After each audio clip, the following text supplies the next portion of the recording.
Chicago, Chicago, that toddling town. Yvette Marie Stevens, as she was then, grew up in Chicago, a city celebrated for all kinds of music. I love it.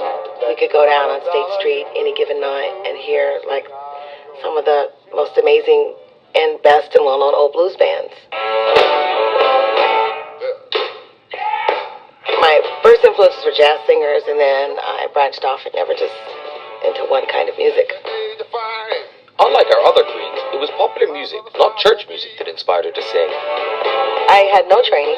The closest thing to any training I ever had was when I was in school, and I was in a choir. I was always in a band or a group from the time I was 13 years old. They used to call me Little Aretha. I couldn't be in the background. I had to be in front. I think maybe because I did have the best voice, too. She briefly linked up with the radical political group, the Black Panthers. We want black power! And she took an African name, Chaka, which means woman of fire. But by 72, she was back into singing with the established multiracial funk band, Rufus. Once you get started,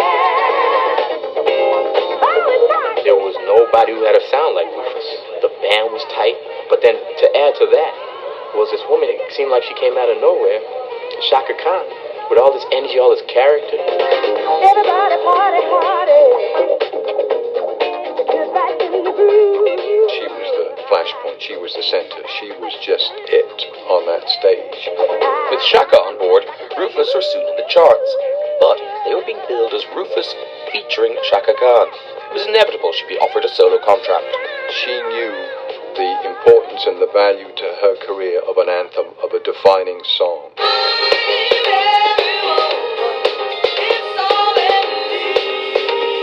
With a little help from 14-year-old Whitney Houston on backing vocals, her first solo hit in 78 became a disco anthem. Well, actually, the song kind of wrote itself, and then we realized it should be her singing it. That dance beat is pretty powerful, and you always need a big voice. I can make the rhyme, no confusion in your mind. When we heard her voice on it, we said, yes. Yeah, it's like some things you just know, and it was just very clearly, a hit record.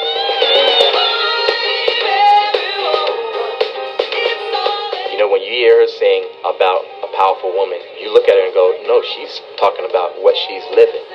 It's a little bit like Gloria Gaynor's I Will Survive. It's very liberating for women. Every woman in their life at some point has said, I'm every woman. You look at Chaka Khan, you know this is a woman who calls her own shots. This is a woman who doesn't do anything that she doesn't think is right. So when she sings these songs, you believe it.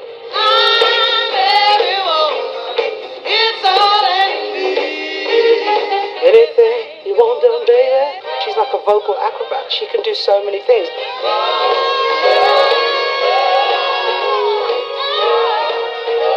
I'm Every Woman established Chaka as a disco diva, but there was one slight problem. The band, Rufus, still had a contractual commitment to the record company, so they had to fulfill that.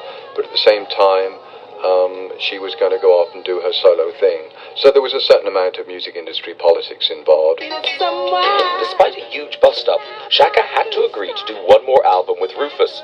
Not in the studio, but live on stage.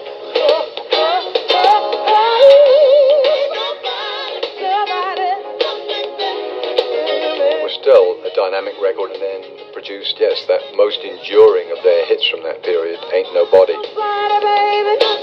But within months, her solo career was back on track with another #1 hit.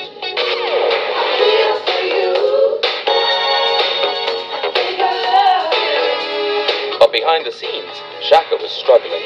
Chaka had a bad drug problem. They dogged her over a couple of decades.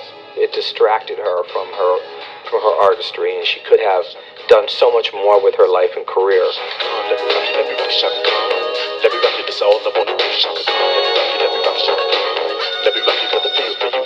If she managed to keep her personal life together, she should have been the sort of inheritor, successor of Aretha Franklin.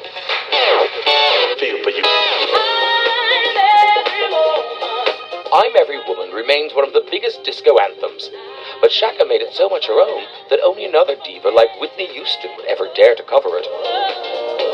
And even the most powerful woman in TV wanted it as her song. Oprah called on the telephone. She says, you know, Val, I really could hear that song as my theme song for the Oprah show. I said, you know, Oprah, I could really hear that too. And she went on and made it her theme song for 2 years, so we were really happy about that. Chaka herself, though, moved on. She's done soul, blues, and jazz, keeping her at the top of her game.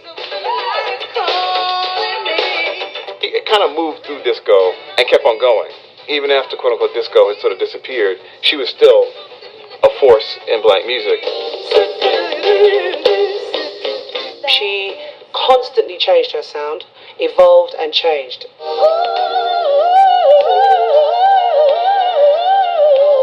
consider myself a fusion artist. I love mixing stuff all together.